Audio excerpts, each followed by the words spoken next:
Hi everyone, today we are introducing ions and the difference between ionic and covalent bonds and how they really aren't that different from each other. They just behave a little bit different depending on what elements are involved in the bond. So to start out, we need to review quickly how ions form. I know we've reviewed this multiple times throughout this semester, but as a rule of thumb for figuring out what ion your element will form, you can just look at the octet rule, which basically says that an atom would tend to combine in a way or gain or lose electrons in a way that it could have the same number of electrons as a noble gas, which is 8 valence electrons. And so to start out, I want us to look again at the valence electrons of some different elements across one row of the periodic table, and then look at their Lewis dot symbols, because we mentioned that one time, but this is going to become a little bit more important in the near future, and what ions form for these elements. So if you can recall, we can determine how many valence electrons an element has based on what column it is in the periodic table. So if it is on the left side of the periodic table, these elements tend to become positive ions because they have fewer valence electrons, so it's closer to an empty valence shell. And the elements on the right side of the periodic table more likely to become negative ions because they have more valence electrons, or closer to 8 valence electrons. So if we look at potassium, potassium K is in group 1, so that means it has 1 valence electron. Calcium is in group 2, or the second column on the periodic table, so it has 2 valence electrons. And boron, if you jump across the section for the D sublevel, you'll find the P sublevel, and boron is the first element in that row, which is column 3A, and that means it has 3 valence electrons. Next we get to phosphorus, because we kind of skipped the 4 here, and column 4A. We get to phosphorus, and phosphorus is in 5A, so it has 5 valence electrons. Sulfur is in 6A, so it has 6 valence electrons. And bromine is in 7A, so it has 7 valence electrons. Okay, so if you can recall, when we draw Lewis dot symbols, all you have to do is take the valence electrons and distribute them around the atom, and we go one on the top, then one on the side, then one on the bottom, then one on the other side, and work our way around until we've used up all of our valence electrons. So for potassium, its Lewis dot symbol would just be this, because it only has 1 valence electron. Once we get to calcium, it has 2 valence electrons, so we should put 1 here and 1 here to do it completely correctly. So that we have spaces below and on the left as well, but there are only 2 valence electrons, so that's why I only put 1 top and 1 side. Now when we get to boron, it has 3 valence electrons, so I'm going to put 1 top, 1 side, and 1 in the bottom. Let's move up to phosphorus. Phosphorus has 5, so we will start with 1, 2, 3, 4, and 5. So now we have our first pair of electrons, because there are only 4 orbitals for electrons to go into in the valence shell, and so 2 of them have gone together into one of the orbitals. Once we get to sulfur, we're going to have 6 valence electrons, so since there's only 4 orbitals, we're going to end up having 2 pairs of electrons and 2 singly occupied orbitals. Okay, finally, get to bromine. Bromine has 7 valence electrons, so that means we're going to have 3 pairs and then only 1 by itself to use up all 7 electrons. So bromine only has 1 empty space here, sulfur has 2 empty spaces here, and this kind of will help us to figure out how to make the ions in a slightly different way. Okay, so I'm going to get a different color. Alright, these ones are all closer to having 0 than they are to having 8 valence. So these ones will become positive by losing their electrons. So potassium only has to lose 1 electron and to be empty, its valence shell to be empty, so that means that potassium will become a +1 charge. Calcium, however, has 2, so it has to lose 2, and it becomes a +2 charge. Boron loses 3 electrons and becomes a +3 charge. Once we get over to this side, these are all closer to 8, so they're all going to gain another electron to get through full valence shell. So I'm going to put blue for the gained electron. So phosphorus, in order to fill up its valence shell, has to gain 3 electrons, so that means it will be -3 charge. Sulfur has to gain only 2 to be filled up, so it becomes a -2 charge. And bromine only has to gain 1 to have a full 8, so it becomes a -1 charge. Okay, that's a review of ion formation, and it's a slightly different way to look at it if we can use their Lewis dot symbols. It's a little easier to see. Okay, so let's move on to what the basis of bonding. Alright, so we have different types of elements, and you'll see on the periodic table, a lot of times there's drawn kind of a stair-step thing on the periodic table where it kind of looks like this. Okay, so everything on the left side of the periodic table, the left of that stair, is considered metal, and everything on this side is considered non-metals. Everything kind of on the staircase is considered a metalloid, which means it acts like a metal, but it's not really a metal. Okay, so I want us to think about what would happen if 2 atoms came close to each other and whether they would make a bond or not. So if we had 2 metals coming close to each other, would they be able to make a bond? Well, one way that we can evaluate this is based on what ions these atoms like to form. Sodium likes to form a +1 ion because it's in group 1A. Magnesium likes to form a +2 ion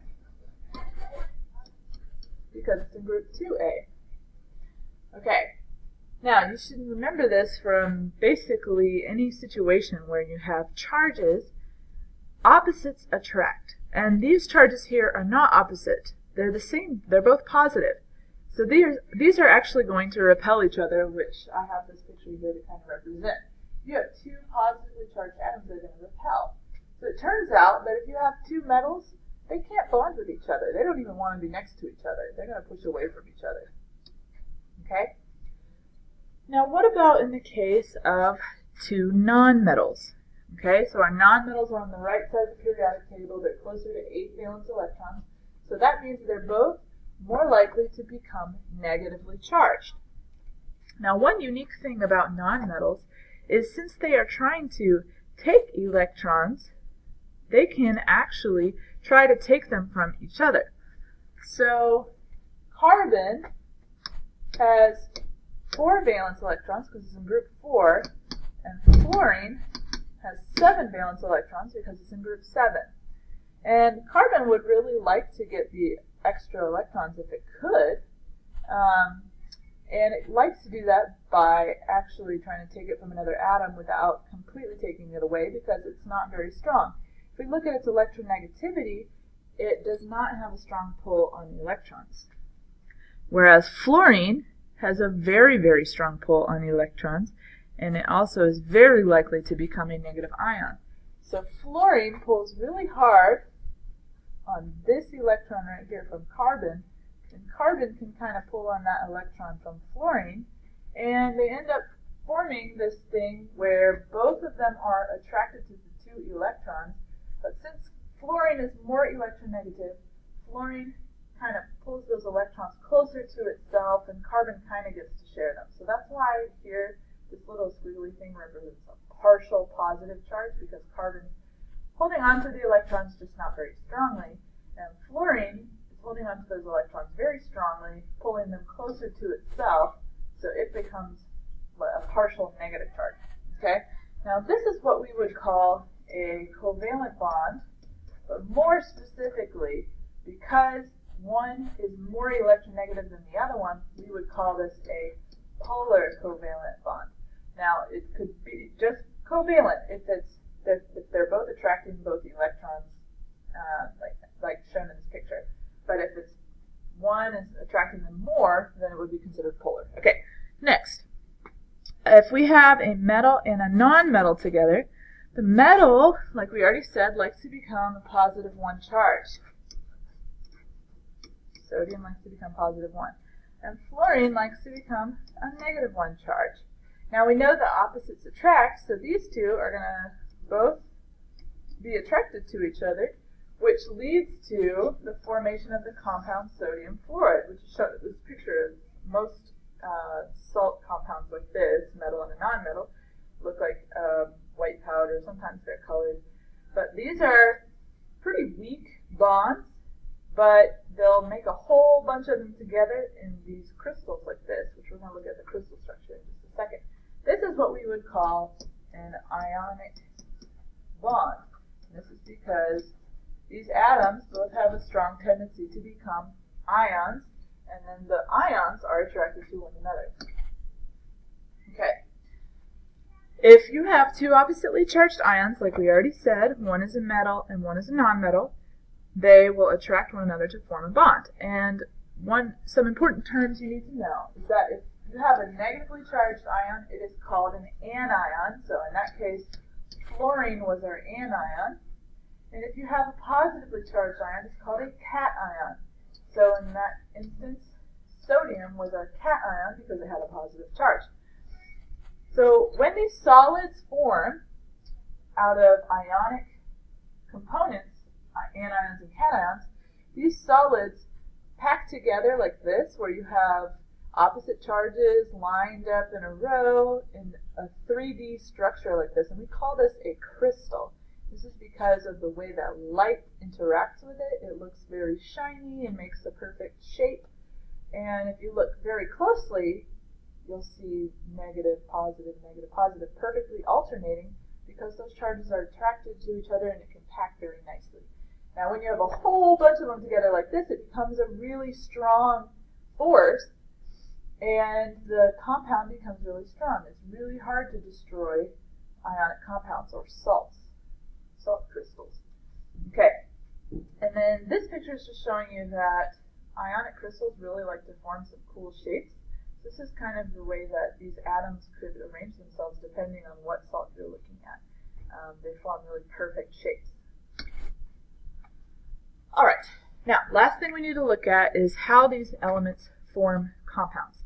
So we already know that calcium has a +2 charge, so we're just looking at ionic compounds for now. And fluorine, we know, has a -1 charge. Now if these two atoms come together, when they make a compound, compounds are neutral. So that means we need to add these elements in a way, these ions in a way, that the compound could have an overall neutral charge. So if we have +2, how many -1s would we need to balance out that +2? Well, if we had 1 times +2 plus 2 times -1, that would add up to 0. So that means we need to have 1 of our calcium ions and 2 of our fluorine ions. So it forms, this arrow means the reaction forms a compound with 1 calcium and 2 fluorines. So that's why we write it like this, CaF2. This is the ionic compound called calcium fluoride. All you have to do is change the ending of the nonmetal to I. The metal always comes first, and then the nonmetal, and the ending is just changed to I. Okay, so let's look quickly at potassium and oxygen. Potassium has a +1 charge, and the oxygen has a -2 charge because it's in group 6A and gains those 2 electrons. So if we have, once again, something with a 1 charge and something with a 2 charge, we're going to have 2 of the thing with 1, a +1. It's kind of the opposite of this. And 1 of the thing with -2. Okay? So that means 2 times +1 plus 1 times -2. And that'll add up to 0. You can write it out like an equation like this, or you can just think about it and see that 2 of these will add up to +2, and we have a -2, so that would add up to 0. Okay? So then if they react with each other, we would form K2O, or potassium oxide.